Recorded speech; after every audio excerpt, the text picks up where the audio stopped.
You certainly needed somebody to step up defensively there late, and Nate provides it for you. Nate did a great job. We only had 20 deflections in the game, which shows a lack of activity. Nathan had 8 of them.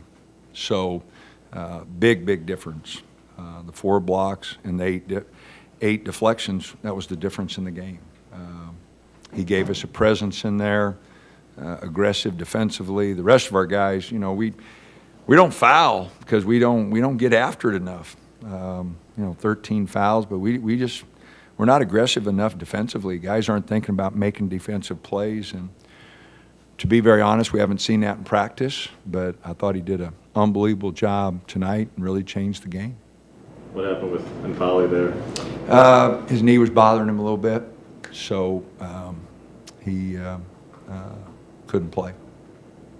What do you think a game like this does for Nate's confidence and really the confidence of the team, seeing a young guy put those pieces together? Well, I hope it's a starting point for him, you know, to realize if he really works and gets active, you know, what a difference he can make on both ends. You know, like I said, our team isn't focused on making defensive plays.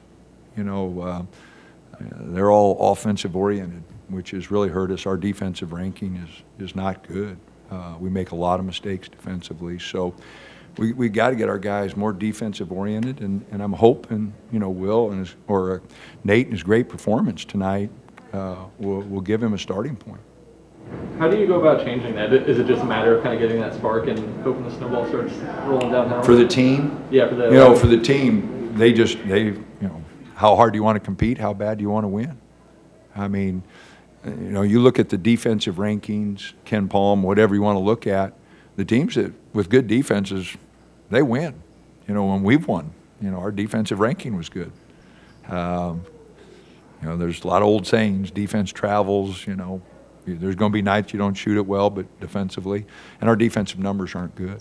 We're not committed on the defensive end. Our connection's not good enough. So I'm hoping, you know, that'll light a fire under Nate and will inspire some of our other bigs to challenge more shots.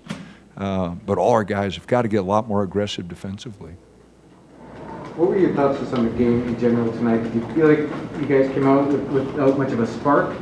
Our energy level wasn't the same as it was against Baylor. You know, we had 6 turnovers the first TV timeout. You know, just not good basketball. So got off to a poor start and really were chugging along there through most of the first half. And then we made some bad turnovers. Jacob had a couple really bad ones there late. You know, when we were in pretty good shape, and he had 2 really bad turnovers there. So we just got to be smarter, got to play better. You know, like I said, I told him to take a couple days off here, relax, but come back with the purpose. Be on time and come back with the purpose. What did you say during that timeout in the first half when they were up 25-18 with 6:25 to go? What was the message? Just our defensive activity was so bad. I mean, they were getting whatever they wanted. You know, Nate and Isaac the first half, you know, just their aggressiveness, and but it wasn't just them; it was all of us. You know, Waldo, I mean, it was everyone. Will, I mean, we aggressively, our aggressiveness on defense was just not there. I bid them pretty good. Fellas, we got to turn this up, compete. Frank gave us a big lift there. Frank's energy, you know, and just some activity defensively, you know, gave us a big lift. So Frank's big lift in the first half and Nathan's in the second, you know, were the 2 things that got us going.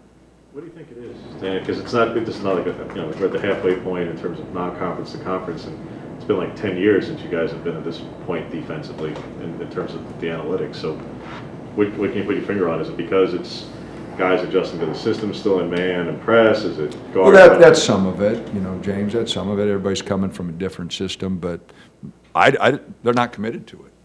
You know, they're just not saying, you know, we're gonna get this done. I mean, defense is not fun. All right, defense is the tough part of the game. Blockouts, taking charges, diving on loose balls. You know, the fun part is shooting the ball, and we got plenty of volunteers for that. We're not doing a very good job defensively, and you know, hey, it is what it is. You just look at the numbers. Okay, it's not me. You know, there is no stat that we do that's well, you know, that's good. And, you know, there's no analytic profile that's good for us. So, you know, like I said, I'm not an optimist. I'm not a pessimist. These are the numbers. This is where we're at, fellas. And we've got to change this if we're going to make any kind of move. And that's always been our case. I mean, you know, these guys think it's just them. 32 years of doing this, it's the same message every year. You know, game doesn't change. But, you know, you look at I think they did a thing on Final Four teams and, you know, teams in the NCAA tournament. I mean, 90% of them, top 20, top 30 defense. I mean, this isn't like rocket science. Even I can figure it out, okay? I mean, the defensive teams are the ones that end up going. Because whether it's 6 games in the tournament or 3 games in the conference tournament, whatever it is, you're not going to shoot it well every night. You know, Baylor won that tournament last year with defense. I mean, they just got after everybody. And they got after us in the second half. You know, we had some bad turnovers there that led to easy baskets. So, again, defense travels, defense wins. You know, I know those are cliches, but they're spot on, especially, you know, it doesn't take much research to find out those Ken Palm ratings, the defensive analytics, your defensive numbers, how important they are to your overall success. You can get away with it a couple nights because you might shoot the ball really well, but if you're going to be a consistent team and win 20 games, you better guard. You better guard and you better rebound.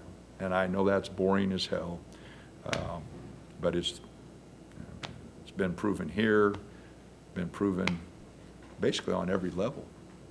And I'm not just talking about collegiately. You go to the NBA, you go to high school. I mean, the teams that guard, because you're not going to shoot it well every night. So that's a long speech for nothing. You guys probably listen like my team. So anything else? Yeah, do you have an update on Eric? Huh? Update on Eric?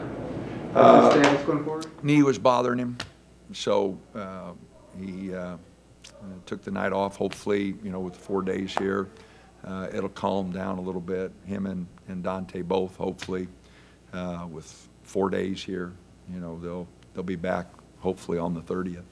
So we'll just have to see. But great for Nate to step up, and I hope this lights a fire under him.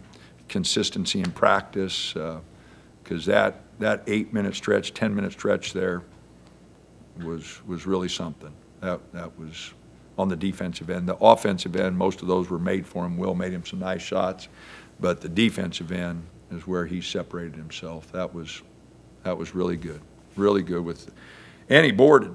You know, he had what do you have? 5 rebounds. All right, so did some good things there. But then, what is the biggest leap you've kind of seen him take since he got here? Well, tonight, I told the team, I mean, you know, Nathan, that was really good. We need to see that, and, you know, challenged him, you know, have you done that in practice? Well, we need to see it every day, and so you can do it consistently. And he's capable of that. His God-given talent is very good. Those long arms, his instincts are good, but you got to really compete, and we earn stuff in practice, and that's for all the guys, you know. And he got a chance tonight, and he took advantage of it. Now bring it on the 26th when we start practice, 27th, and work your minutes, earn those minutes, because again, he was very impressive, and I think he was the difference in the game. Coach, what's the mood of the team right now? I know you're a little bit frustrated defensively. Are the players frustrated with how they're performing? Well, they're frustrated because I'm barking at them, but you know, they know, like tonight, you know, they know they didn't perform. So that, you know, it takes a little confidence. It takes, you know, a little frustration boils in, you know.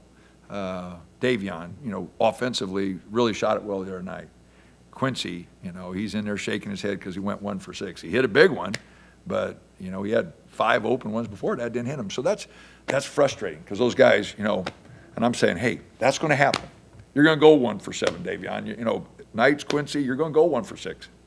We can live with that if you're picking it up on the other end. I mean, heck, nobody shoots it well every night. You got to help us somewhere else. You can't let that affect your game.